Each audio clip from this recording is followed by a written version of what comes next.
ça, c'est une opportunité pour une discussion. Et m'espérer que, bien que nous ayons un atelier de formation, moi-même, moi, plutôt comme un atelier d'échange. Parce qu'en pile monde et en pile média dans salle ça, nous avons des années depuis nous fait travail ça. Nous avons une relation presque intime avec la population.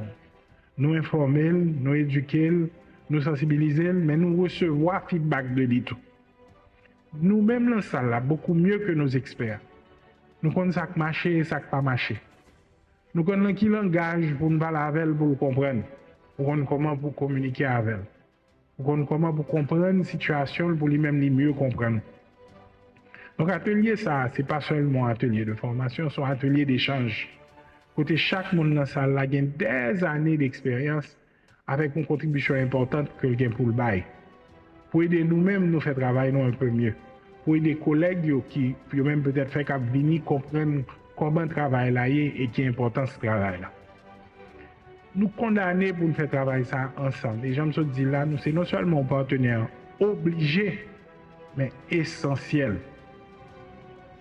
Début dialogue ça que nous avons là, échange ça que nous avons là, nous souhaitons que nous porté là dans tout, que nous contribué activement, que nous campé pour nous dire expérience. Attention, le bail dans le nord, j'en pense que communication, c'est pas qu'on s'allie.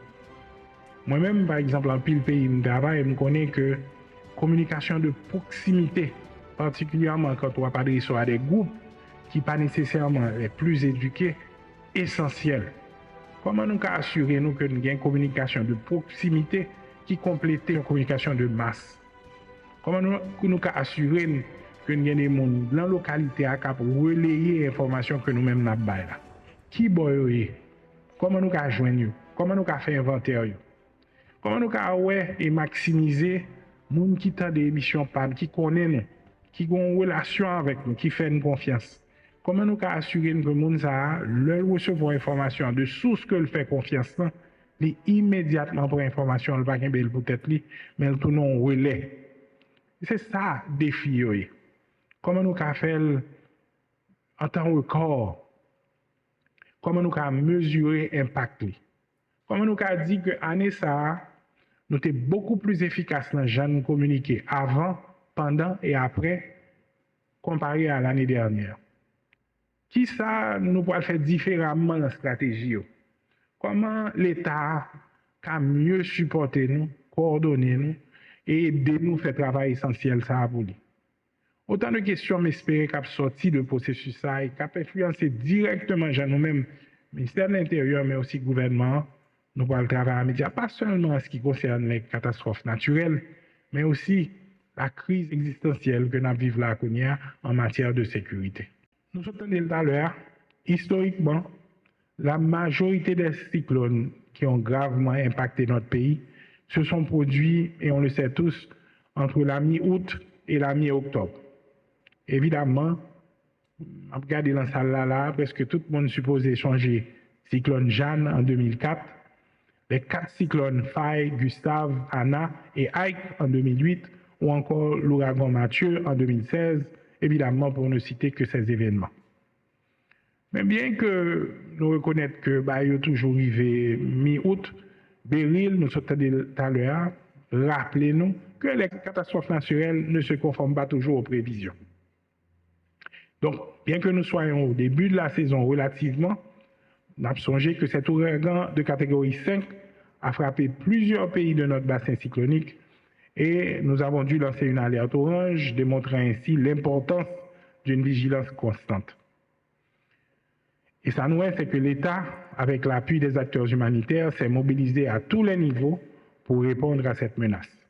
Les médias que vous représentez aujourd'hui ont une fois de plus prouvé leur rôle crucial en tant que partenaire du système national de gestion des risques et des désastres.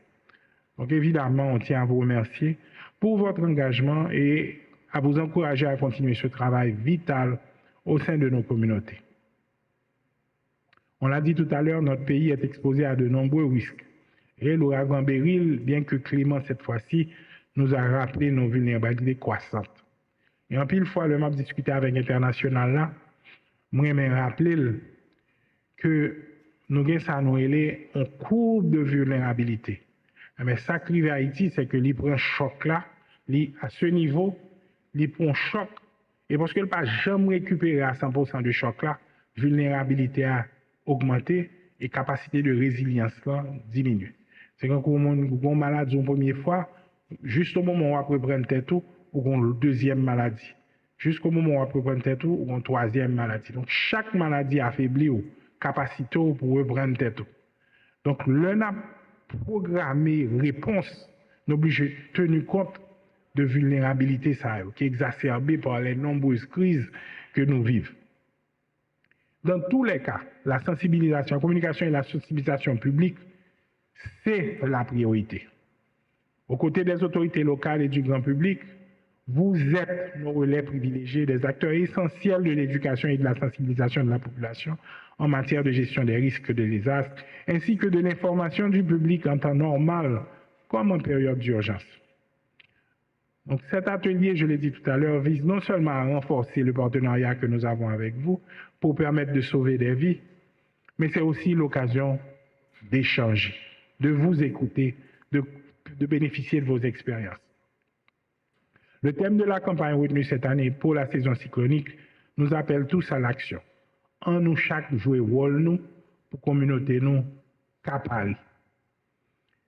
Il est impératif que chacun de nous joue son rôle pour éviter l'effondrement de notre collectivité. Nous avons passé des années à construire, parfois malgré nous, de nombreuses vulnérabilités qui affaiblissent notre environnement et notre société.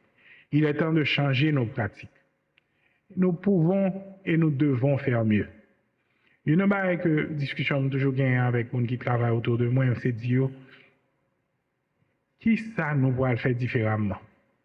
Qui ça l'approche la neuf, côté innovation? Comment on a utilisé la technologie différemment? Je dis avec l'intelligence artificielle, nous avons moyen pour collecter un paquet d'informations qui pourraient influencer les gens nous réagir. Comment on a entré ça dans le processus de communication? Parce que si nous fait même gens toujours fait, nous déjà comme ça résultat pour aller. Mon engagement à moi, en tant que ministre de l'Intérieur, premier ministre de cette transition, c'est que vous allez pouvoir compter sur ce gouvernement.